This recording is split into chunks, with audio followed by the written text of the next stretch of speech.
I know. तो कल हम लोगों ने एडेप्टिव रेडिएशन स्टार्ट किया था। एक एग्जाम्पल हम लोगों ने कंप्लीट किया था, ठीक है, जिसमें हम लोगों ने देखा था जो गैलापागोस आइलैंड है वहां पे क्या हुआ, तो चिड़िया हैं उनकी प्रजातियों का एक तरीके से प्रजातियों में वृद्धि हुई। वृद्धि होने का कारण क्या था? क्योंकि अनुकूलन,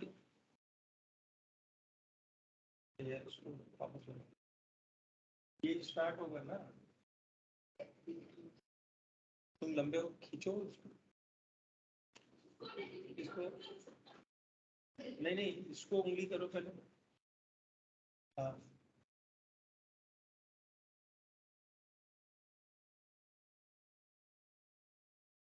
तो ये मैं देख रहा हूँ बच्चे मेरी शक्ल क्यों देख रहे हैं, तुम बोर्ड देखो।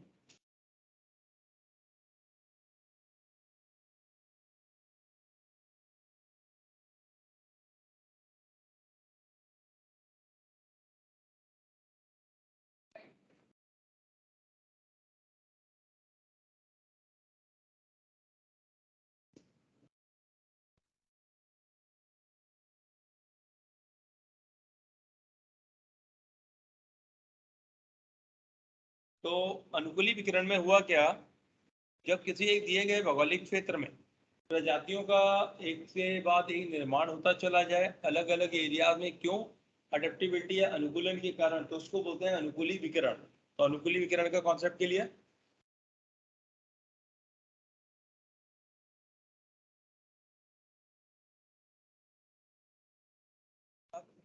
पे गैलापागोस आइलैंड में हुआ, वैसे ही हुआ क्या?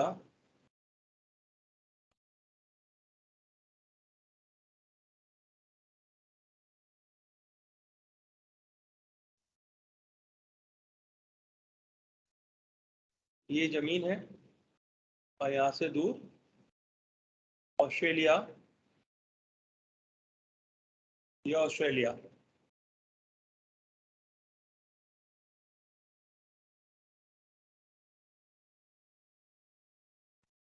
जब ऑस्ट्रेलिया हम लोग के भूभाग से सेपरेट हुआ, मैंने बताया था कल कि संपूर्ण भूभाग एक ही था, उसको पेंजिया बोलते थे।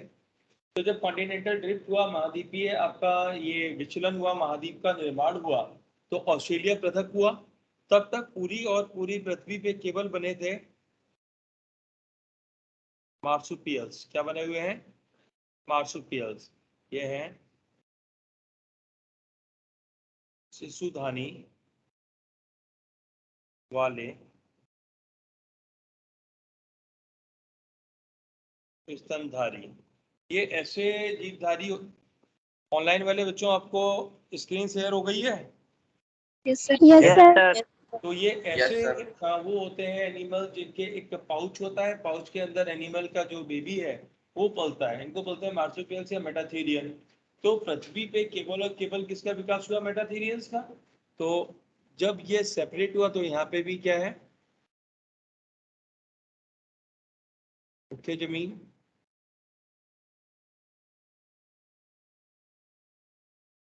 यहाँ पर भी केवल मेटाथेरिया और मार्सुपियल्स अस्तित्व। अब हुआ क्या मुख्य जमीन पे तो मेटाथीरिया के बाद बनी यूथीरिया, और यूथीरिया खतरनाक तरीके से कार्निवोरस थे, मांसाहारी थे, तो ये मेटाथीरियन को मार के खा गए। तो यहाँ पे क्या हुआ, यहाँ पर यूथीरिया ने जिनके मांसाहारी सदस्यों ने मेटाथीरिया को खाकर विलुप्त करा दिया। बट यहाँ पे ऑस्ट्रेलिया में यूथीरिया का विकास नहीं हुआ, अतः मेटाथीरिया की ज्यादा विकसित होते चले गए।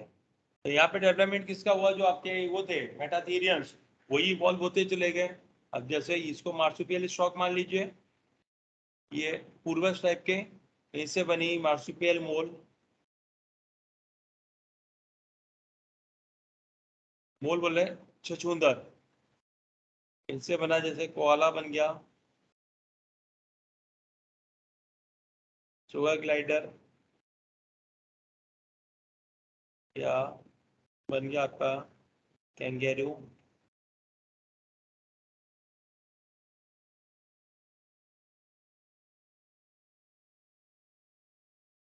मार्सुपियल रैट, नम्बैट, आंटीटर, इस तरीके के एनिमल्स अलग अलग एरिया में डेवलप हुए। तो यहाँ पे भी जो ये है, सारी की सारी प्रजातियों का निर्माण विकिरण से हो रहा है। यहाँ पे देखिए रेस फैल रही है बाहर की तरफ, और क्यों हो रही है? क्योंकि अलग अलग क्षेत्र में अलग अलग प्रकार का अनुकूलन होगा। ऑस्ट्रेलिया महाद्वीप बहुत बड़ा है, तो वहाँ के अलग अलग भाग में अलग अलग तरीके की क्लाइमेटिक कंडीशन है। तो जब अलग अलग क्षेत्र में रहने के लिए अनुकूलित हुए, तो ये भी किसका उदाहरण थे? Adaptive radiation. ऑस्ट्रेलिया के मार्सुपियल्स भी अडैप्टिव रेडिएशन का ही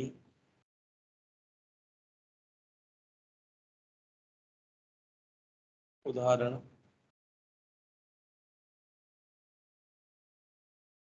है।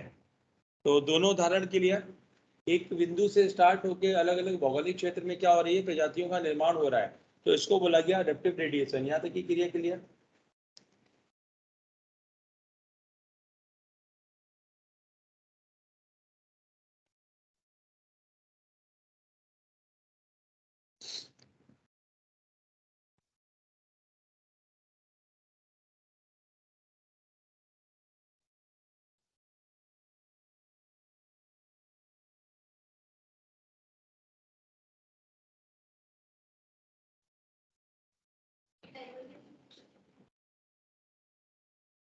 ये यहाँ पे डाइवर्जेंट है, भी समझो उसको भी, फिर कंफ्यूज हो जाओगी तुम।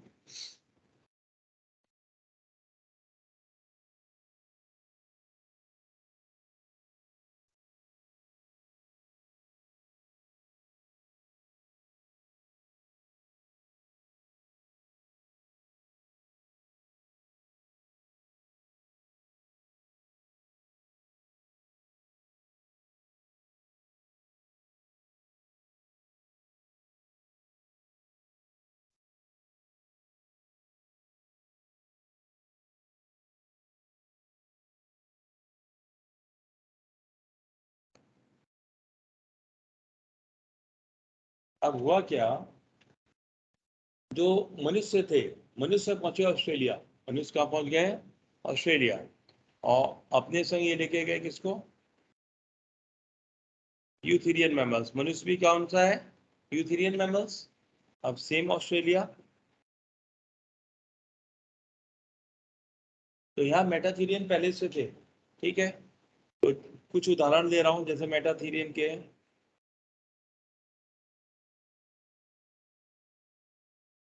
सोच करिए, यहाँ पे मार्सुपियल मोल है, यहाँ पे है शुगर ग्लाइडर, यहाँ पे है आपका मार्सुपियल रैट, आंट ईटर,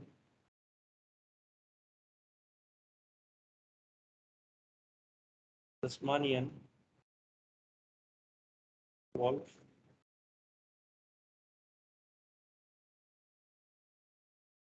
तो जब मनुष्य यहाँ पे लेके गए यूथेरियन मैमल्स को, तो यूथेरियन मैमल्स भी इधर से उधर गए। अब यहाँ पे मानव द्वारा पहुंचाए गए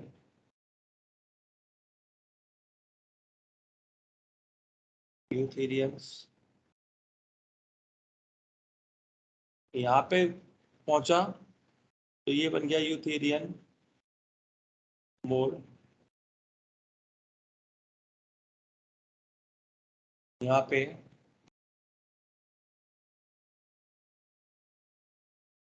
उड़न गिलहरी फ्लाइंग फ्लेंजर, यहाँ पे eutherian rat, eutherian plant eater, eutherian wolf. अब इनका डेवलपमेंट हुआ क्यों था? क्योंकि यहाँ पे कुछ अलग कंडीशन नहीं होगी, यहाँ पे अलग, कल मैंने बताया था ना, अलग अलग जगह जब ये फैल गए तो अलग अलग अनुकूलन के कारण इनमें डेवलपमेंट हुआ, चेंजेस हुए। तो ये जितने मैंने ये बादल जैसे बनाए हैं, ये सब एक अलग अलग स्थिति है, और दो अलग अलग प्रजाति एक जैसी स्थिति में एक जैसा ढल रही है, तो दोनों रेस अंदर की ओर जा रही हैं, इसलिए ये उदाहरण है कन्वर्जेंट का। ये दो के मध्य कन्वर्जेंट है। ये कुछ समझना, जैसे अभी आपने जो पूछा, अगर हम सिर्फ मार्सुपियल्स की बात करें तो मार्सुपियल्स के लिए डाइवर्जेंट है। मार्सुपियल्स के लिए क्या है? डाइवर्जेंट। अगर मार्सुपियल की तुलना यूथेरियन के संग करते हैं तो ये हो जाता है कन्वर्जेंट, कि दो अलग अलग जो निकट संबंधी प्रजातियां हैं उसमें एक जैसे ही एडेप्टिव रेडिएशन एक आपके भौगोलिक भू क्षेत्र में हो रहा है तो उनको बोलते हैं कन्वर्जेंट इवोल्यूशन। ये के लिए तो यहाँ पे जो प्रोसेस मैंने समझाई वो क्या है?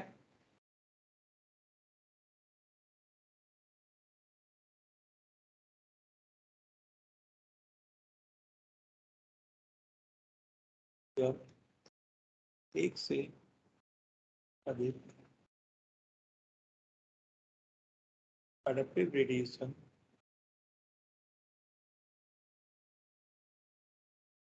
एक पृथक भूभाग में होते हैं तब वह प्रक्रिया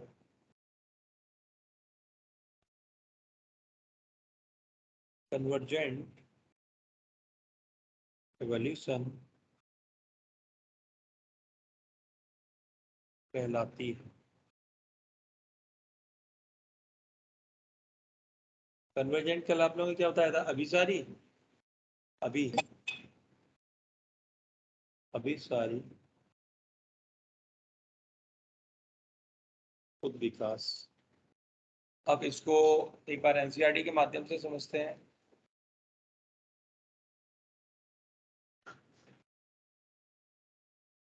जी बेटा,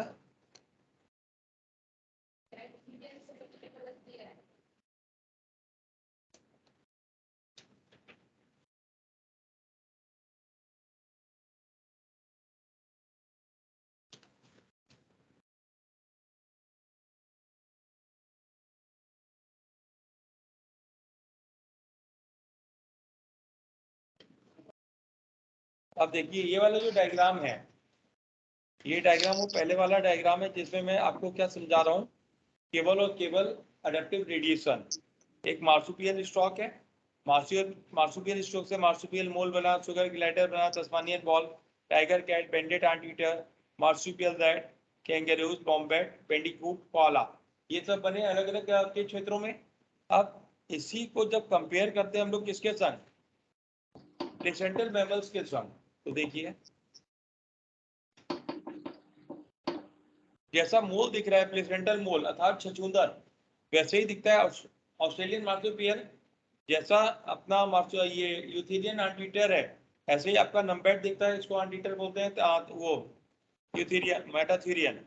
माउस ऐसे ही तस्मानियन ये मार्सुपियल माउस है। लीमर की जगह स्पॉटेड कुछ मिलता है। फ्लाइंग स्क्वेरल उड़न गिलहरी, उसी की तरह फ्लाइंग फ्लेंजर मतलब सुगंध ग्लाइडर मिल रहा है। बॉम्बेट ये बॉबकैट हम लोग की है यूथेरियन। और इधर मिलिए तस्मानिया टाइगर कैट कैसी है, मेटाथीरियन वॉल्फ, ये नॉर्मल भेड़िया है, ये तस्मानियन वॉल्फ है। तो इनमें सिमिलैरिटीज आ गई है, और सिमिलैरिटीज आने की वजह से इसको क्या बोला गया है, कन्वर्जेंट इवोल्यूशन। देखिए यहाँ पे एक बार स्टेटमेंट को,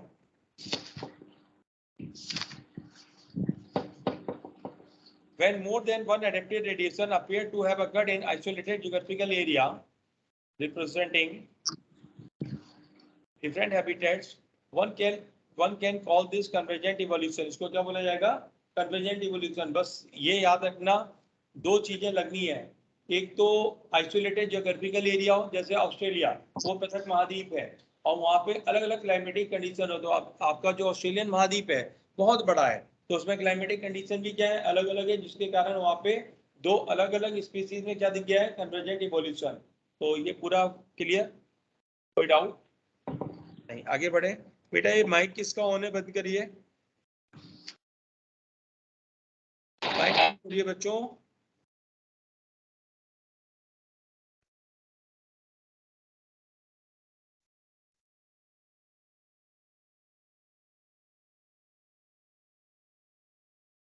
तो यहाँ पे हम लोगों ने एक तरीके से दो सेक्शन कंप्लीट कर लिए हैं इवोल्यूशन के। एक तो ओरिजिन हो गया है लाइफ का, ओरिजिन के साथ सारी चीज हो गई, यूनिवर्स लाइफ है सब ओरिजिनेट हो गए। फिर हम लोगों ने उसके प्रमाण देखे, प्रमाण में हम लोगों ने बहुत सारे प्रमाण देखे, जैसे संजात अंगों से, समृद्धि अंगों से, अवशेषी अंगों से, एटोविज्म से, या कनेक्टेड लिंक या मिसिंग लिंक। उसके पश्चात हम लोगों ने बायोलॉजिकल बायोकेमिकल एविडेंसेस की बात की थी, आपके बेस्ट के आंकड़ों में नहीं हुई है। उसके बाद एम्ब्रियोलॉजिकल एविडेंसेस देखे, अर्नेस्ट शीकल के द्वारा तथा बॉन बेयर ने उसको रिजेक्ट किया था। उसके पश्चात हम लोगों ने बायोजियोग्राफिकल डीएनए के अकॉर्डिंग देखा। तो यहाँ तक सारी चीजें कंप्लीट। अब आगे जो इवोल्यूशन हुआ, ये प्रमाण मिल गए, ये पता लग गया कि ये चीजें बनी कैसी। तो अब इसमें थ्योरीज दी गई आखिर ये हुआ क्यों। अभी तक हम लोग ने ये देखा कि हो गया है, लेकिन अब हम लोग इसकी बात करेंगे आखिर हुआ क्यों है। तो अब हम लोग बात करेंगे इनमें थ्योरीज की, डिफरेंट थ्योरीज इवोल्यूशन की।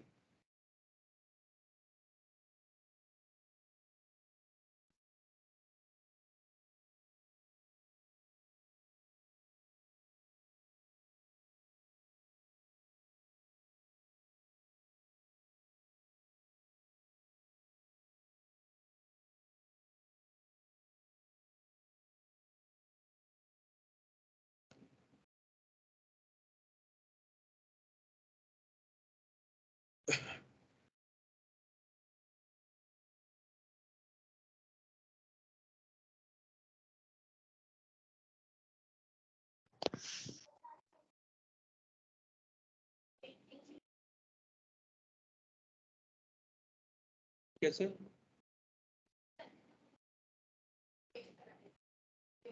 उस केस में यहाँ पे ये हेडिंग नहीं आती है, और जब मुझसे आप एक सेपरेट पन्ना मांगोगे तब मैं नहीं दे पाऊंगा, क्योंकि यहाँ पे एक हेडिंग नहीं होगी, यानी हम भी हैं।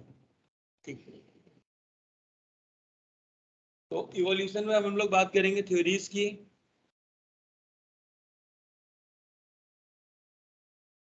थ्योरीज ऑफ इवोल्यूशन, मैंने टीचर्स को देखा जब वो भेजते हैं ना, 50-50 पन्ने की पीडीएफ होती है, और वो बचपन से लेकर आज तक की चल रही होती है। मेरे में ये नहीं मिलेगा। ठीक, अच्छा काम करता हूँ, स्मार्ट वर्क करता ही नहीं हूँ बस काम।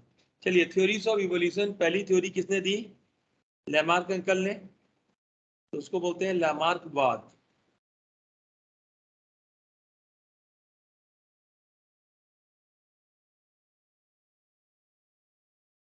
Lamarckian theory of evolution.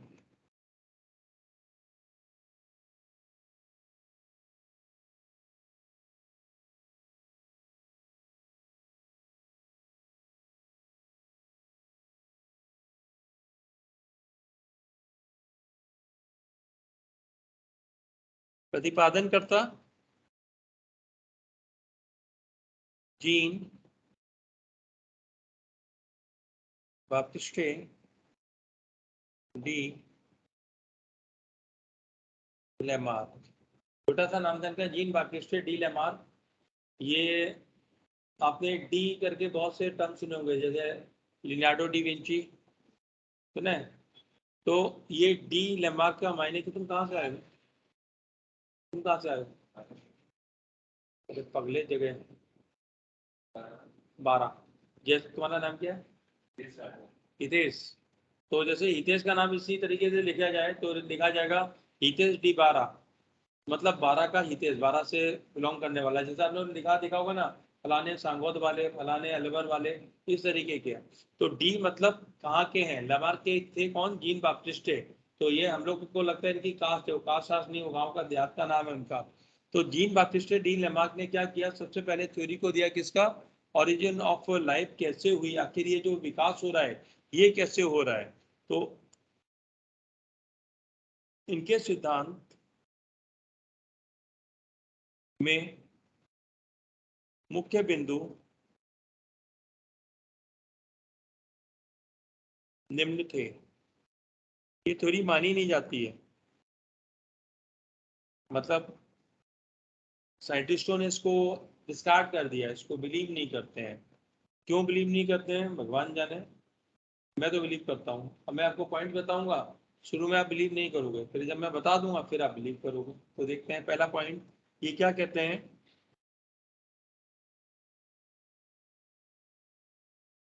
New need और सॉरी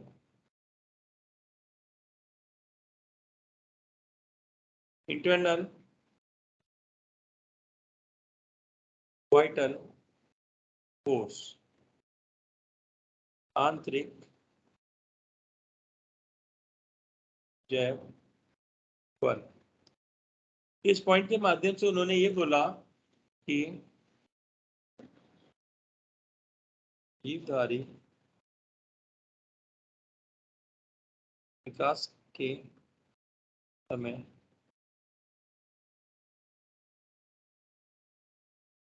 आकार में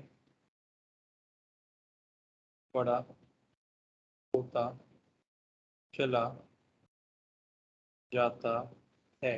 इन्होंने बोला कि सबके अंदर एक इंटरनल वाइटल फोर्स होता है जो क्या करता है, शरीर की वृद्धि कराता है, और जैसे जैसे विकास होगा जीव की वृद्धि होगी और ज्यादा बड़ा होता चला जाएगा। अब ये लोगों ने कहा ये तो बिल्कुल गलत है। क्यों गलत है, ये सोचो गलत क्यों है, क्या ये गलत है, आपको लग रहा है, क्यों लग रहा है गलत?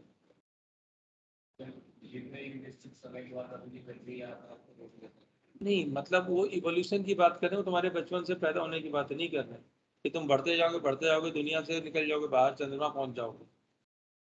वो एक प्रजाति विशेष की बात कर रहे हो, साइंटिस्ट थे, बेवकूफ थोड़े थे। अब बताइए, क्या जीवों के साइज विकास के दौरान बढ़े हैं? तो अब मैं बताता हूँ इनको क्रिटिसाइज क्यों किया गया। क्रिटिसाइज करने का कारण था प्लांट्स। प्लांट में सबसे ज्यादा इवॉल्व क्या माने जाते हैं, मोनोकॉट। सबसे ज्यादा जो विकसित है वो कौन है, मोनोकॉट। लेकिन मोनोकॉट तो छोटे होते हैं, वो तो घास वगैरह होते हैं, घास है, छोटे छोटे पौधे हैं। तो उन्होंने बोला कि जब सर्वाधिक विकसित जो प्लांट हैं वो मोनोकॉट जैसे हैं, छोटे छोटे हैं, तो आप कैसे कह सकते हो कि जीव बड़े हो रहे हैं? तो आप बताइए, इनको क्रिटिसाइज सही किया गया कि नहीं, ये सुनो। लेकिन अगर मोनोकॉट के अलावा उदाहरण हम लोग देखें तो हुआ क्या, जब पृथ्वी के ऊपर रेप्टाइल्स थे तो रेप्टाइल्स सबसे बड़े थे, करीब करीब 65 मिलियन वर्ष पूर्व में रेप्टाइल्स लुप्त हो गए। बहुत बड़े बड़े 20-20 फीट के हुआ करते थे, आज के किसी भी जानवर से बड़े। अब जब उनके समय में हम लोग मैमल्स की बात करें, मैमल्स छोटे छोटे थे, छछूंदर के माफिक, उनके पैरों के आसपास घूमते थे। अब क्या हुआ कि डायनासोर विलुप्त हुए, किस कारण हुए आगे मैं डिस्कस करूंगा। जब डायनासोर विलुप्त हो गए तो कंपटीशन खत्म हो गया बड़े एनिमल्स से। अब मैमल्स का जब कंपटीशन खत्म हुआ तो मैमल्स ग्रेजुअली खूब ज्यादा इवॉल्व हुए, और आज की डेट में पृथ्वी पर सर्वाधिक विशालकाय मैमल्स है। पानी की बात करें व्हेल, धरती की बात करें तो सबसे बड़े हाथी, उससे बड़ा कोई नहीं। तो अब ये बताओ ये सत्य है कि नहीं? अगर साइंटिस्टों की बुद्धि से अलग हम लोग बुद्धि लगाएं तो उन्होंने कहा घास छोटी होती है, घास छोटी होती है।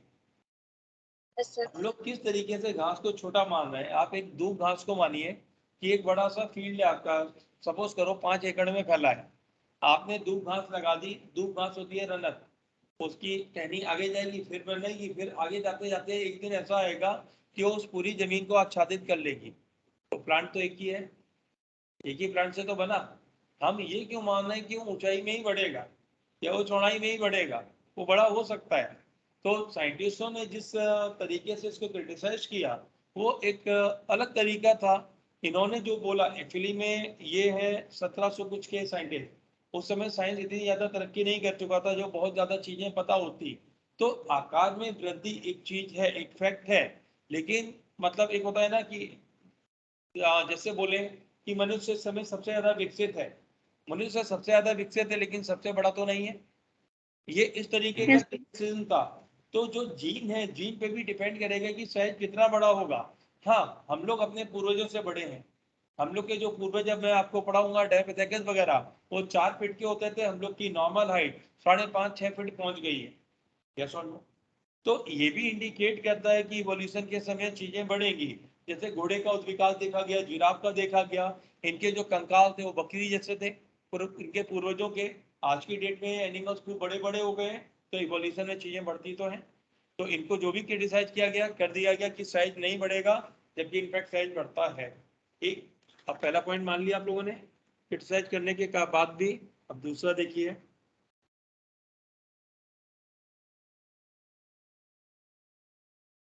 न्यू नीड और थ्योरी ऑफ एपिडेंसी और डिजायर। ये क्या कह रहे हैं? जब हम लोग नए वातावरण में जाते हैं तो हम लोग की नई नई आवश्यकताएं पैदा होती हैं, जरूरतें होती हैं, और उन जरूरतों के अकॉर्डिंग हम लोग के शरीर में अंगों का निर्माण हो जाता है। तो पहले तो मैं लिख दूं इनके पॉइंट को। इसके अनुसार जब जीव नए वातावरण में जाता है तब उसकी नई नई जरूरतें होती हैं। अतः उसमें नए नए अंगों का विकास हो जाता है। तो इन्होंने क्या, न्यू नीड, थ्योरी ऑफ एपिटेंसी और द डिजायर, कि नए अंग बन जाएंगे जब हम लोग किसी नए वातावरण में जाएंगे। तो इसको साइंटिस्टों ने क्रिटिसाइज किया। उन्होंने बोला कि बचपन से हम लोग ये चाहते हैं कि हम लोग उड़ लें, और उड़ना किसी का भी, किसी भी बच्चे का सपना होता है। जब वो देखता है चीजें उड़ रही हैं तो उसको भी मन आता है कि यार हम भी उड़ते होते हैं तो हम भी इधर उधर घूम लेते। ऐसा आप लोग की भी इच्छा रही होगी कभी ना कभी। लेकिन इतने ह्यूमन इवोल्यूशन के इतने समय पश्चात भी उड़ने की चाहत रखने के बावजूद पीठ पे कुछ भी नहीं होगा। पंख तो क्या, पंख का कोई मुकुल तक नहीं हुआ, कोई बट तक नहीं होगी। तो ये थ्योरी गलत है। ये तो गलत है कि नहीं भाई? ऐसे कैसे नए अंग उत्पन्न हो जाएंगे? तो बोलो हाँ कि नहीं, गलत है। हम लोगों में कुछ नहीं बनता है। अब दूसरी चीज समझिए, जब कुछ स्तनधारी निकल के आपके पृथ्वी पे ओरिजिनेट हुए, स्तनधारी सरीसृप से ओरिजिनेट हुए, तो उनमें से कुछ की इच्छा हुई कि हम पानी में रहेंगे, वेल जैसे, डॉल्फिन जैसे, समुद्री गाय। वो पूरा समय अपना व्यतीत करते हैं पानी के अंदर। तो शुरू में तो सब टेट्रापोडा थे, अर्थात उनके 2 हाथ 2 पाँव, मतलब अगर लिटरली हम लोग बोले या 4 पाँव थे। जब वो पानी के अंदर गए तो अपने पाँव से जैसे तैसे तैरे होंगे, लेकिन नए एनवायरमेंट में नई नीड जनरेट हुई, तो उनके अग्रपात किस में कन्वर्ट हुए? फ्लीपर में। यस और नो? तो फ्लीपर में कन्वर्ट कब हुए? नई नीड के अकॉर्डिंग ही कन्वर्ट हुए। चिड़िया सारी एक जैसी बनी। अब जो चिड़िया पानी के अंदर तैर लेती हैं, जैसे बत्तख वगैरह है, तो उनके पंजे कैसे हैं? जिनके अंदर वेबिंग है, उसके अंदर एक मतलब जो उंगलियां है उसमें बीच में क्या है? चमड़ा है, जिससे वो पानी को क्या है, पतवार की तरह थ्रो कर ले। ये ईगल में या पैरेट में तो नहीं है। जैसे जैसे जानवर है, जैसे बाकी जानवर है, उनके पंजे हंटिंग के लिए बने, शिकार करने के लिए।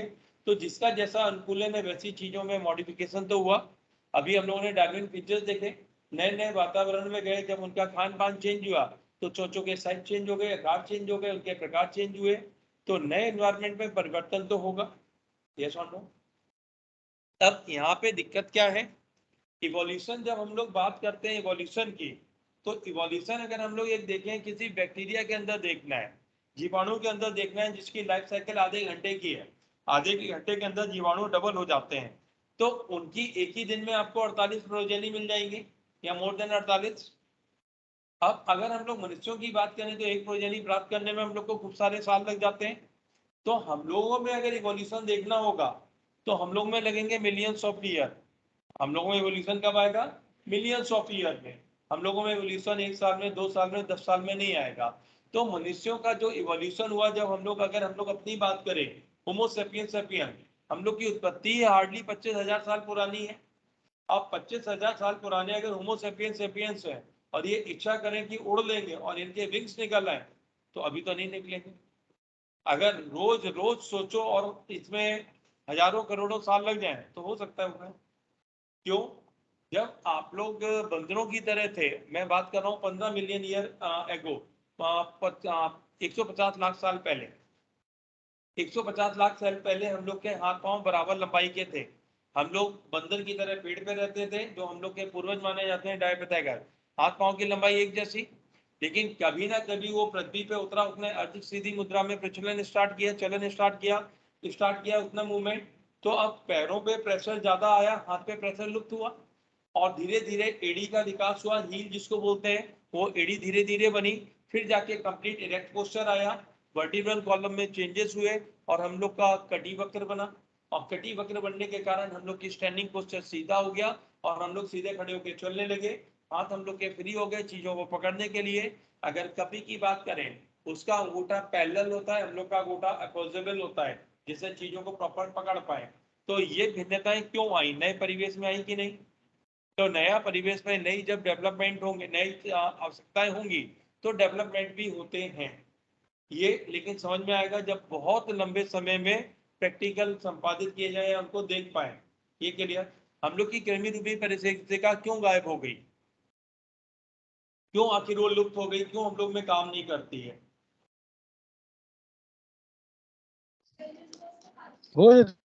बेटा, इसको अगले पॉइंट में समझेंगे। देखिए अगला पॉइंट, तीसरा पॉइंट क्या था?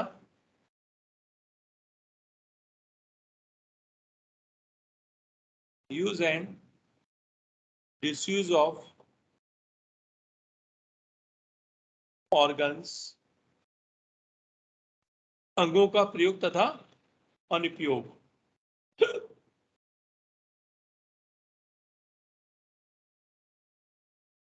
अगर आपको जाड़ा लग रहा हो, बाहर जाके भैया को बुला के बंद करा सकते हैं। आज नहीं लग रहा तेरे को? कल तो बहुत भाग रहा था। जाओ जाओ बंद कराओ। अंगों का प्रयोग तथा अनुप्रयोग। अब इसके अकॉर्डिंग क्या है, ये क्या कह रहे हैं?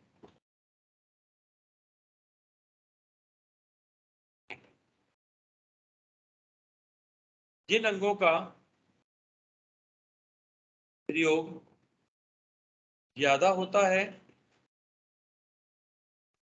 वह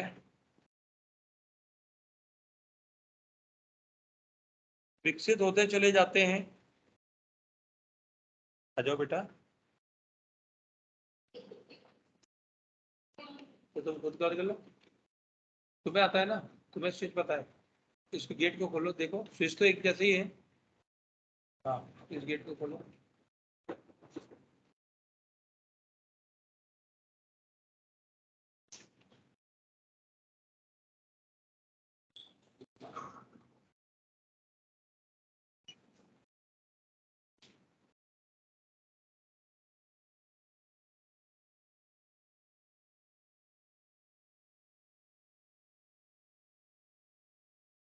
कोई आया देखो, हो गया।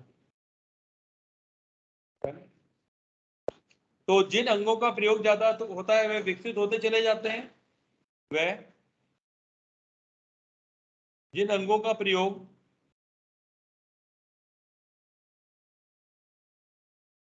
कम होता है वह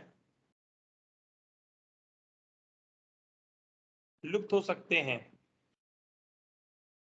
तो ये इन्होंने दिया था सर्प के बेसिस पे। उन्होंने बोला जब सांप थे तो सांपों के पूर्वजों में पैर थे, लिम्स थे। अब वो जब भागते थे तो पैरों की वजह से दिक्कत होती थी झाड़ी के अंदर जाने में, बिल के अंदर जाने में। तो ग्रेजुअली क्या हुआ, सर्पों ने अपने पैरों के उपयोग को कम से कम कर दिया, वो सड़क के ज्यादा चलने लगे। अब सड़क के ज्यादा चलने लगे तो धीरे धीरे पैर उनके विलुप्त हो गए, उनके पैर गायब हो गए। या उन्होंने बोला जिराफ था, जिराफ पहले बकरी के समान था, बकरी के समान छोटे छोटे पशु थे और ये घास चरते थे। घास चरते चरते जब गर्मी की कंडीशन आती थी, घास खत्म हो जाती थी, तो इन्होंने गर्दन उठा के किसको खाना चालू किया, पेड़ की पत्तियों को। अब गर्दन पे प्रेशर पड़ा तो गर्दन की जो लंबाई थी वो बढ़ती चली गई और जिससे आज की डेट के जिराफ का फॉर्मेशन हुआ। अब ना तो उन्होंने जिराफ के पूर्वज देखे, ना उन्होंने सर्पों के पूर्वज देखे, लेकिन उन्होंने एक आइडिया लगाया कि ये ऐसे हुआ होगा क्योंकि ये तो सब आपके टेट्रापोडा के मेंबर थे। सर्प भी टेट्रापोडा का मेंबर था तो पैर तो रहे होंगे, तो ऐसा तो है नहीं पैर गायब रहे होंगे। तो इनके इस निष्कर्ष को साइंटिस्टों ने अमान्य करार दिया। उन्होंने बोला भाई ऐसा नहीं होता कि अंगों का प्रयोग तथा अनुप्रयोग ये चीजें कराए। उन्होंने पूछा भाई कैसे, उन्होंने बोला बचपन से हम लोग अपने नेत्रों का उपयोग करते हैं और नेत्रों का लगातार उपयोग हो रहा है, ये तो साइज में बड़े नहीं हो गए। यस और नो भाई, नेत्रों का उपयोग लगातार हो रहा है, ज्यादा हो रहा है कि नहीं? तो भगवान उन साइंटिस्टों को कौन समझाए, नेत्र का प्रयोग ज्यादा या कम नहीं होता है। आंख खुली है तो देखेगी, आंख बंद है तो नहीं देखेगी, तो ज्यादा प्रयोग कहाँ पे हो गया, वो तो प्रयोग है, वो तो नॉर्मल यूज है उसका। यस और नो। उन्होंने बोला मस्तिष्क का हम लोग मस्तिष्क का जो लोग ज्यादा उपयोग करते हैं उनके मस्तिष्क बड़े नहीं हो गए, तो मस्तिष्क हम लोग के बड़े हुए हैं। हम लोग अगर अपनी तुलना करें गोरिल्ला से, उसका मस्तिष्क 500 सीसी का है, हम लोग का 1450 सीसी का है। हम लोगों का मस्तिष्क जैसे जैसे ज्यादा क्रियाशील होने लगा वैसे वैसे हम लोग की क्रेनियल कैपेसिटी बढ़ी है। उन्होंने इन्हीं को एक साइंटिस्ट थे अगस्त विजमान, उन्होंने इसको क्रिटिसाइज किया। उन्होंने एक चूहा लिया और चूहे की पूंछ को काटा, 22 जनरेशन तक काटते रहे, 21 जनरेशन तक चूहे की पूंछ काटते थे। जैसे ही बच्चा पैदा हुआ पूंछ काट डाली, और पूंछ काट डाली तो 22वीं जनरेशन में उन्होंने जब पूंछ को बढ़ने दिया तो नॉर्मल उसी लेंथ की निकली जितनी उसके पूर्वजों की थी। तो उन्होंने बोला ऐसा कुछ नहीं होता है, जिसका अनुपयोग हो रहा है वो जाहिर सी बात है वो छोटी नहीं होगी, पूंछ छोटी नहीं हुई। तो फिर से कहानी क्या थी, एक तो चूहे की पूंछ काटना, चूहे के द्वारा पूंछ का अनुपयोग नहीं था, उसने वॉलेंट्री नहीं किया, उसकी जो भी रही होगी ना थोड़ा बहुत, उसको भी बेचारा अपना घुमाता रहा होगा जितनी भी कट गई। ठीक। दूसरी चीज, उसने इच्छा से नहीं छोड़ा, अपने आर्टिफिशियली उसको काटा। थर्ड, इवोल्यूशन को देखने के लिए साल कितने चाहिए, ह्यूमन जैसे या जो भी ऑर्गेनिज्म जिसका जीवन काल अगर 4-5 साल भी है तो उसके लिए भी लाखों साल लगेंगे इवोल्यूशन देखने के लिए। तो अगर विद्वान की पूरी जिंदगी छोटी पड़ जाती है ऐसे इवोल्यूशन को देखने के लिए, वो पूछ काटते रहते, मे भी वो 1 लाख साल में 1 करोड़ साल में इवॉल्व होता, ये हो जाता। यस और नो। तो यहाँ पे जो साइंटिस्ट क्रिटिसाइज कर रहे हैं वो हड़बड़ी में क्रिटिसाइज कर रहे हैं, बहुत वो मतलब पास वाले एग्जाम्पल ले रहे हैं जिसको वो क्रिटिसाइज कर देते हैं, वो बहुत लंबे एग्जाम्पल्स को नहीं ले रहे। हम लोग की जो विकास हुआ तो एक समय ऐसा था जब मानव तथा बंदरों के, कपियों के, हम लोग के एक ही पूर्वज थे। हम लोग के एक ही पूर्वज थे, तो बंदरों में भी पूंछ है, हमारे में पूंछ नहीं है, क्यों? अब एकाएक ऐसा तो म्यूटेशन नहीं हुआ होगा कि पूंछें गायब हो गई। तो पूंछें गायब नहीं हुई, इसका प्रयोग बंद हुआ क्योंकि हम लोग के हाथ पांव उन चीजों को करने के लिए सक्षम हो गए जो पूंछ कार्य कर रही थी। तो ना तो एक में पूंछ होती है ना हम लोग में पूंछ होती है, लेकिन हमारे पूर्वजों में पूंछ थी। हम लोग के अंदर कृमि रूपी परिसेचिका थी, कब तक थी? जब तक हम लोग सर्वाहारी थे। अब हुआ क्या, एक मानव बना नियंदरथल। नियंदरथल मानव की ओरिजिन मानी गई है करीब एक 1.5 लाख साल पहले। 1.5 लाख साल पहले ओरिजिनेट हुए, 1 लाख साल पहले पृथ्वी पे बहुतायत से थे। अब उस समय आ गया आइस एज। आइस एज आया का मतलब क्या हुआ, पूरी पृथ्वी पे खूब सारी बर्फ गिरी, ठंडा हो गया, इतना ठंडा कि जो साग भाजी थी बहुत कम हो गया। तो जाहिर सी बात है फीडिंग किस पे डिपेंडेंट हो गई, एनिमल्स पे। ये हो गए ट्रू प्रीडेटर, ये जानवरों को मार के खाने लगे।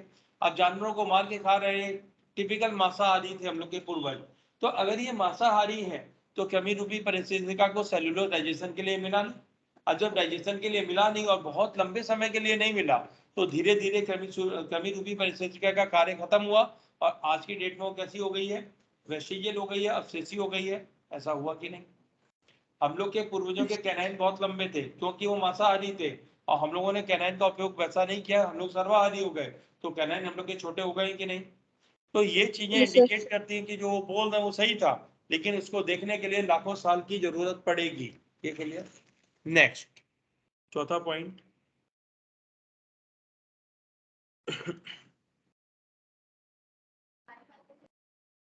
मेरे अकॉर्डिंग से ये, मैं रत्ती भर भी इनको गलत नहीं मानता हूँ, क्योंकि चीजें हैं पृथ्वी पे, सारे उदाहरण हैं। एक होता है ना कि हम लोग जब चीजों को परखते हैं तो हम लोग एक हड़बड़ी में चीजों का डिसीजन देते हैं, जब उसको गहनता से सोचते हैं तो चीजें अलग निकलती हैं। जैसे मैंने आपको कॉस्मोलॉजी थ्योरी बताई, मैंने बताया कि जो पृथ्वी पे जीवन है ये किसी अन्य ग्रह से आया हो सकता है, हम सभी ने नकार दिया, ऐसा नहीं हो सकता। फिर मैंने बताया कि मानव भी स्पोर लेके जाता है, मानव भी बीजों को वहां पे अंकुरित करा रहा है, वो खुद ही ये कार्य कर रहा है, तो ऐसा कार्य कोई और भी करके गया हो सकता है। तब आप लोगों ने भी बोला हाँ हो सकता है। तो चीजें जैसे जैसे साक्ष्य के रूप में आएंगी तब जाके हम लोग को ये पता लगेगा हाँ चीजें सही हैं। जैसे अगर हम लोग 1800 ईस्वी की बात करें, उसमें कोई बोले कि हम चंद्रमा पे जाके वहां कपास का पेड़ उगाएंगे, तो बोलते पागल हो गया, उड़ तो पाते नहीं हो, चंद्रमा पे कैसे जाओगे। तो मनुष्यों ने उड़ने के लिए हवाई जहाज भी बनाए, फिर स्पेसशिप भी बनाए, उसके पश्चात वो चंद्रमा पे भी पहुंचा, बीज भी डाला, वहां पे अंकुरित भी कराया, 1 साल पौधा भी जिंदा रहा। तो हम उन सब चीजों के साक्ष्य जब मिल जाएंगे तब हम मानने लगेंगे, उससे पहले हम लोग नहीं मानेंगे। ठीक, तो अब नेक्स्ट पॉइंट इनका क्या बोलते थे ये, उपार्जित लक्षणों की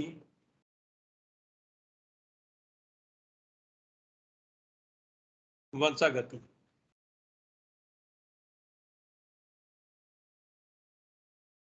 इनहेरिटेंस ऑफ एक्वायर्ड कैरेक्टर्स। अब ये क्या कह रहे हैं, वह लक्षण जो जीवधारी अपने जीवन काल में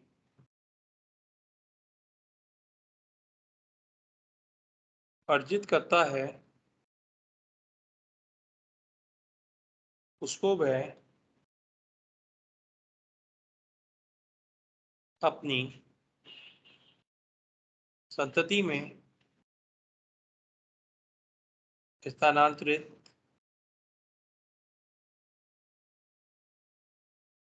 कर देता है। तो इन्होंने बोला inheritance of the acquired character, जो कैरेक्टर हम लोगों ने एक्वायर किया उसको हम लोग अपने ऑफिस में इनहेरिट करा देंगे, उसको हम लोग उसमें भेज देंगे। तो इसको भी खतरनाक रूप से क्रिटिसाइज किया गया, उनसे बोला गया जो बहुत ज्यादा विद्वान लोग होते हैं, आईएएस हैं, पीसीएस हैं, डॉक्टर्स हैं, तो उन्होंने अर्जित किया ज्ञान, क्या उनके बच्चों को ज्ञान पैतृक रूप से मिला कि बच्चा है बिना मेहनत के डॉक्टर बन जाए? नहीं। आईएएस बन जाए, पीसीएस बन जाए या दार्शनिक बन जाए, ये संभव नहीं है वैज्ञानिक बन जाए। वहीं उन्होंने बोला कि इंडियन फीमेल्स होती हैं तो वो अपने नाक कान छिदाती हैं। नाक कान छिदाना मतलब उन्होंने एक तरीके से एक लक्षण उपार्जित किया। क्या वो कोई भी बच्चा आज तक ऐसा पैदा हुआ जिसके नाक और कान छिदे हो पहले से ही? या चाइना में जो फीमेल्स होती हैं, चाइना में छोटा पाँव बहुत अच्छा सुंदर माना जाता है, तो छोटे पाँव रखने के लिए वो क्या करती हैं, जो मेटल के शूज इस्तेमाल करती हैं। वो बचपन से वो जूता पहनेंगी तो पैर को बढ़ने की जगह नहीं मिलेगी और पैर छोटा रह जाएगा, तो वो खूबसूरती मानी जाती है। लेकिन क्या ऐसा हुआ कि चाइना में कोई भी बेबी पैदा हो और उसका पाँव छोटा ही हो? ऐसा भी नहीं हुआ। तो ये सारी चीजें उनको क्रिटिसाइज कर रही थी कि ये ऐसा नहीं होता है। अब हम लोग इसको सपोर्ट कैसे करेंगे? सपोर्ट करना मेरा काम इनको। अब हुआ क्या, ह्यूमन का इवोल्यूशन हुआ कहाँ से? अफ्रीका। हम लोग कहाँ से ओरिजिनेट हुए? अफ्रीका। और अफ्रीका में क्लाइमेटिक कंडीशन ऐसी होती है कि वहाँ पे मेलानिन का प्रोडक्शन ज्यादा होता है, तो त्वचा का रंग डार्क होता है। अब जब ह्यूमन डाइवर्सिफाइड हुए, जगह जगह फैल गए, तो ऐसे ह्यूमन जो यूरोप की तरफ चले गए, ठंडे इलाके थे, ठंडे इलाकों में हम लोग को यूवी से इतना खतरा नहीं था, हम लोग के स्किन को इतना प्रोटेक्शन ही चाहिए था, तो वहां पे त्वचा का जो मिलेनिन था वो धीरे धीरे कम होता चला गया और लोग गोरे चिट्टे होते चले गए। वहीं जो लोग अभी भी विषुवत रेखा के आसपास रह रहे हैं, कर्क रेखा के आसपास रह रहे हैं, वहां पे सनलाइट सीधे आ रही है, यूवी का प्रकोप ज्यादा है, तो वहां पे मेलानिन का प्रोडक्शन ज्यादा है, वो लोग अभी भी कैसे हैं, डार्क कॉम्प्लेक्शन के हैं। तो ये लक्षण वर्जित तो हुआ था अलग जगह जाके, और उनके बच्चे भी वैसे ही पैदा होते हैं। ऐसा तो होता नहीं है कि अंग्रेज का बच्चा बिल्कुल बिल्कुल भन्न काला पैदा हुआ हो और धीरे धीरे बड़ा हो तब वो वहां की क्लाइमेटिक कंडीशन के अकॉर्डिंग गोरा हो जाए, ऐसा तो नहीं होता है। हम लोगों ने क्रेनियल कैपेसिटी को बढ़ा बढ़ा के 1450 सीसी कर लिया, तो ये उपार्जित हो रही है कि नहीं? बच्चों की क्रेनियल कैपेसिटी तो 1450 सीसी है, ये जरूरी थोड़ा है कि वैज्ञानिक का बच्चा वैज्ञानिक ही बने, उसका दिमाग उतना अच्छा चल सकता है, ये मान सकते हैं। दिमाग अच्छा चलता है, वो जिस क्षेत्र में करेगा उसमें अच्छा कर लेगा। वो बदमाश बनेगा तो बहुत अच्छा बदमाश बनेगा, वो गुंडा बहुत अच्छा बनेगा, उसको तरीके आते होंगे बचने के। तो ये बुद्धि का विकास अलग चीज है, जिसको हम लोग डॉक्टरी या पदवी से जोड़ रहे हैं, वो गलत है। हम मस्तिष्क के चलने को समझे, हम ये ना समझे कि वो आईएएस बना कि नहीं बना, यस और नो, तो दिमाग विकसित है कि नहीं है। तो यहाँ पे जो लक्षण है वो वंशागति में आएंगे, लेकिन प्रॉब्लम क्या है, जब बेचारे जो लेमार्क जी है, जब अपने थ्योरीज को पेश किया 1774 के आसपास की थ्योरीज है, 1774 में जेनेटिक्स का पता नहीं था, ये नहीं पता था ये लक्षण कैसे आगे जाते हैं, तो वो कैसे बताएं कि जीन के अंदर जो प्रभाव पड़ेगा वही जाएगा। तो आगे के इन्हीं के जो साथ के वैज्ञानिक थे, जो जैसे मैं हूँ, अगर मेरा बस चले तो मैं प्रैक्टिकल के माध्यम से इनको सपोर्ट करूं, लेकिन प्रैक्टिकल के माध्यम से सपोर्ट करूं तो मेरे लिए मेरे पास रिसोर्सेज होने चाहिए। तो जो बहुत से साइंटिस्ट थे जिनके पास रिसोर्सेज थे, उन्होंने इन्हीं को सपोर्ट में प्रैक्टिकल्स किए, उन्होंने बताया कि जो लक्षण हम लोग के जीन लेवल पे इफेक्ट डाल देंगे उनकी तो वंशागति होगी, अनटिल अनलेस नहीं होगी। कुछ लक्षण ऐसे हैं जो वंशागति में नहीं जा सकते, जैसे लोहार है, लोहार एक लोहे को पीट रहा है तो उसकी मसल मजबूत हो जाती है हाथों की हथौड़ा चलाने के कारण, लेकिन जरूरी नहीं उसके बच्चे की भी मसल उतनी ज्यादा मजबूत हो, जब वो हथौड़ा चलाएगा तब मसल मजबूत होगी, वरना नहीं हो। तो इन चीजों को लेकर क्रिटिसाइज किया गया, हालांकि जो लक्षण उपार्जित लक्षण सीधे वंशागति में नहीं जाएगा, अगर वो जीन लेवल पे इफेक्ट डालेगा वो तभी वंशागति में जाएगा, अनटिल अनलेस नहीं जाएगा। तो ये एक तरीके से इनके रॉ आइडिया है, तो उनको अमान्य सिद्ध किया गया है, और एनसीईआरटी ने भी लिखा है कि इनको अब कोई भी नहीं मानता है, ठीक है, आप लोग भी मत मानना, नीट में क्वेश्चन आया तब तक, ठीक है। तो ये हो गया लेमार्कवाद। लेमार्कवाद के बाद दूसरे साइंटिस्ट आए डार्विन। तो चार्ल्स डार्विन ने क्या बताया उसको देखते हैं।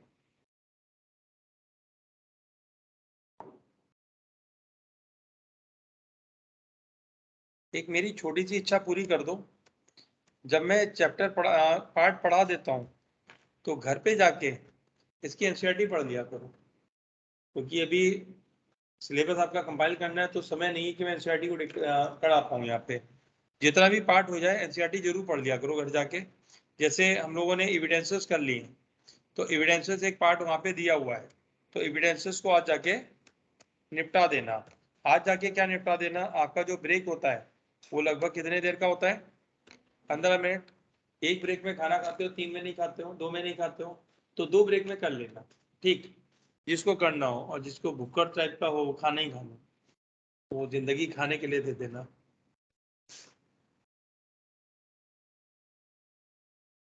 डार्विन बात, ये एक डंडी ज्यादा हो गई है। डार्विन बात,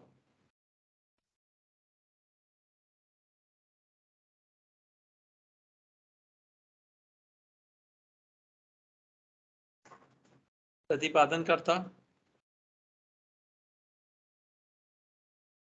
चार्ल्स डार्विन।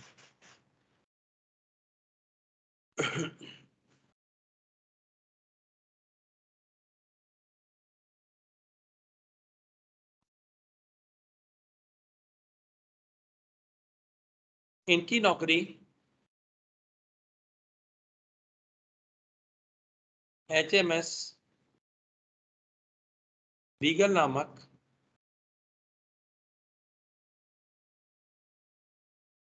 पाल वाले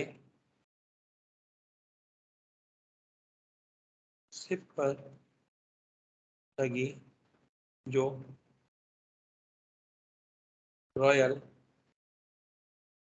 नेवी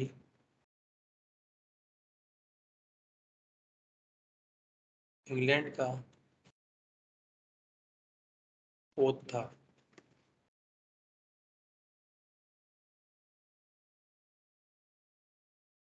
इसके द्वारा इन्होंने अमेरिका, गैलापागोस द्वीप समूह,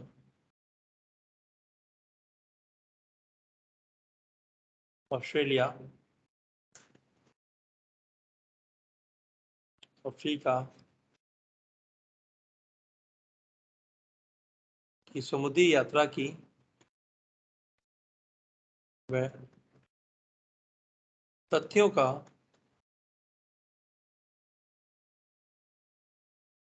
संकलन किया। तो यहाँ से क्वेश्चन क्या क्या आते हैं, पहले आते थे, अब तो रेयर कंडीशन आए। एक तो HMS बीगल को HMS बीगल क्यों कहते हैं, ये क्वेश्चन आता है। तो HMS का मायने होता है हर मैजेस्टी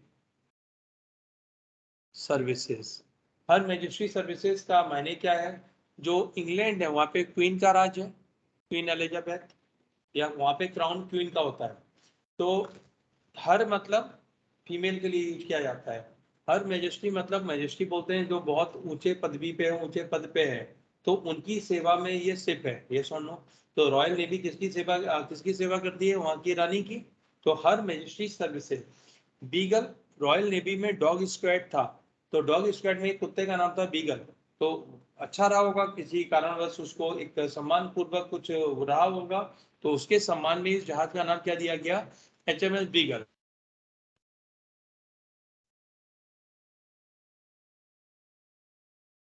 नाम होगा वो दिया जाएगा। अब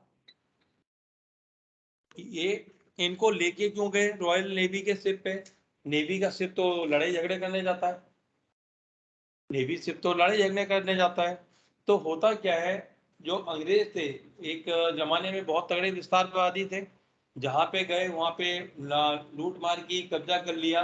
अब जब कब्जा कर लिया तो कब्जा करते समय ये भी तो पता होना चाहिए, जहाँ पे कब्जा किया वहां से मिलेगा क्या, कोई अच्छी चीज प्राप्त होगी कि नहीं।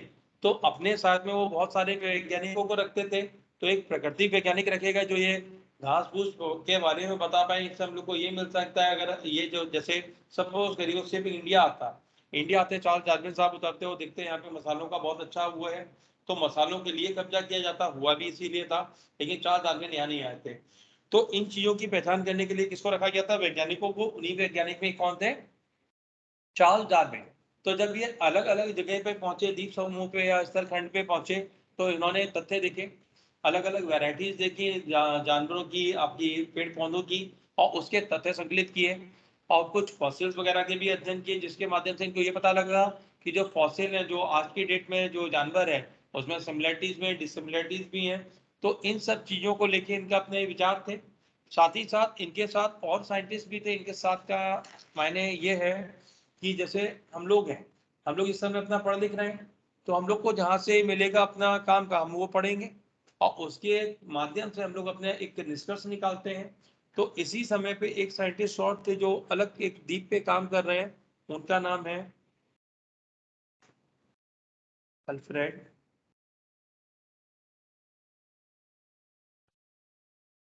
रसेल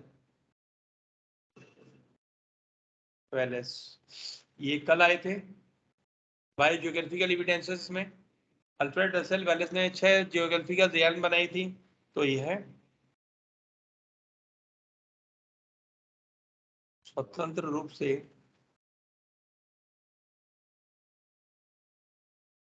मलय आर्चिपेलागो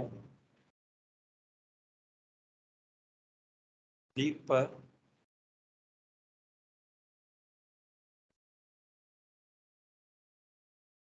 खोज कर रहे थे,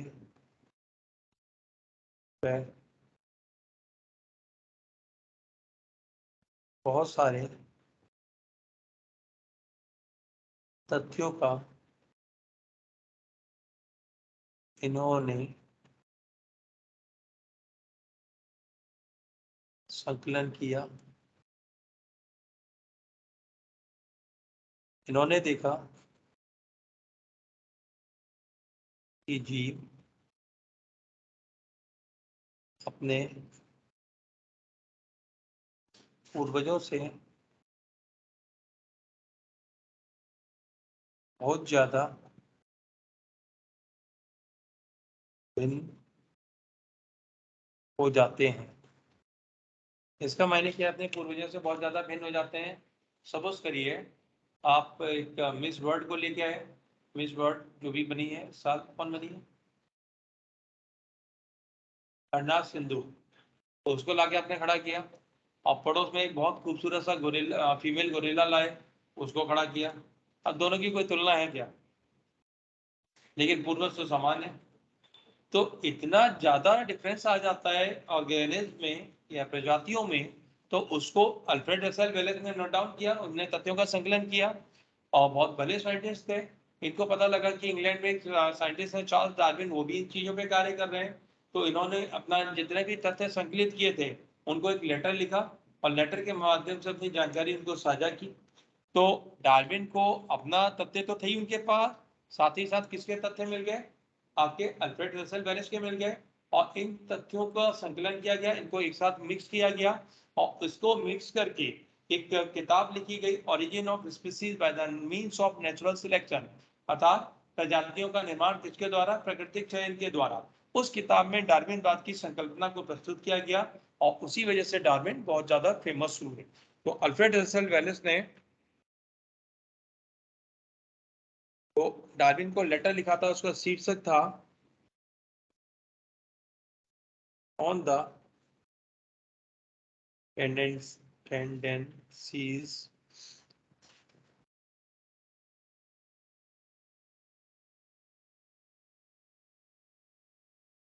to depart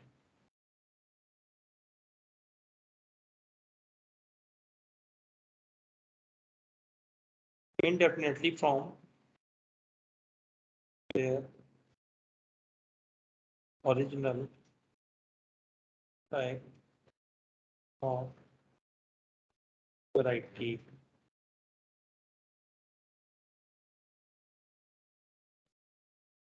पत्र का शीर्षक जो डार्विन को उन्होंने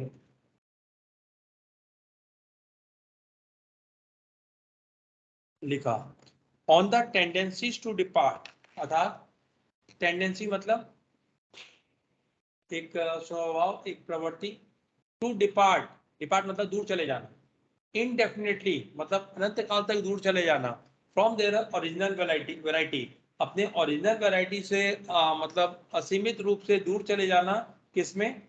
एक ऑर्गेनिज्म की एक आदत होती है, स्वभाव होता है, वो अलग अलग तरीके से विकसित हो जाता है। तो ये लेटर लिखा गया था किसको? चार्ल्स डार्विन को। उस समय दो साइंटिस्ट और थे जिसके व्यूज को डार्विन ने यूज किया।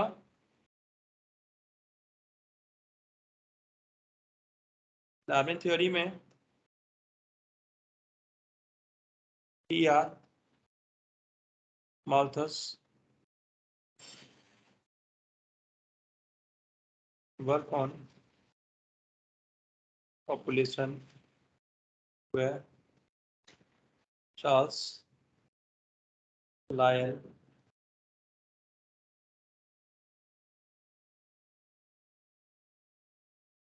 पर कार्य का भी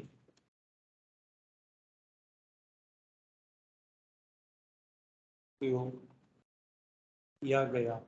इनके व्यूज थे, उसको भी उपयोग में लाया गया, किसके लिए? इसको प्रतिपादित करने के लिए। तो अब हम लोग पढ़ेंगे ईद के बाद डार्विन थ्योरी। ठीक, तो आपको ईद मुबारक हो। Thank you. ईद मुबारक। ईद मुबारक। ईद मुबारक हो। है अपने घर, अपने घर मतलब अपने मम्मी पापा के पास।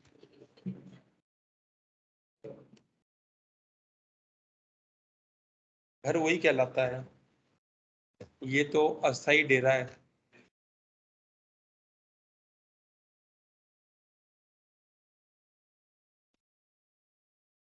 ये सेव नहीं हुआ मुझे लग रहा है।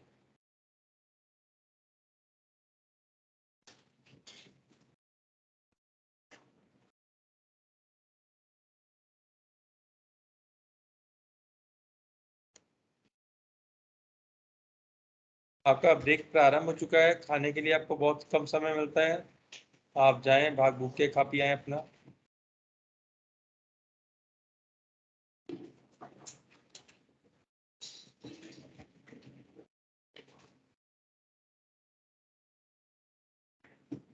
इसके पश्चात किसकी क्लास है?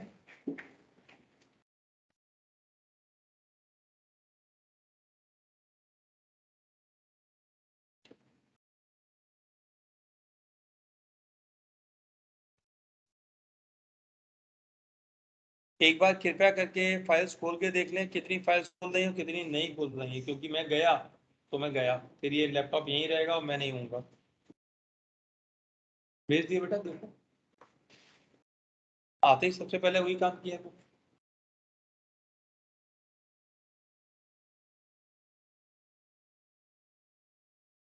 ये ऊपर वाली फाइल मुझे नहीं लग रहा है खुलेंगी। सब फाइलें खुल रही हैं? No, sir. कौन सी नहीं खुल रही है?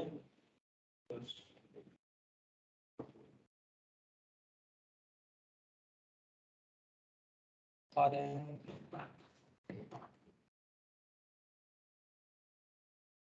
खुल गई सर, खुल गई। सारी ओपन है? Yes sir. अरे आपके पेज में भेजी नहीं है भी, आप लोग किसको खोल रहे हो बेटा? पर हमारे आए ही नहीं फिर अभी तो। अरे तो कह तो रहा हूँ आपके में भेजी नहीं है अभी। वही तो सर।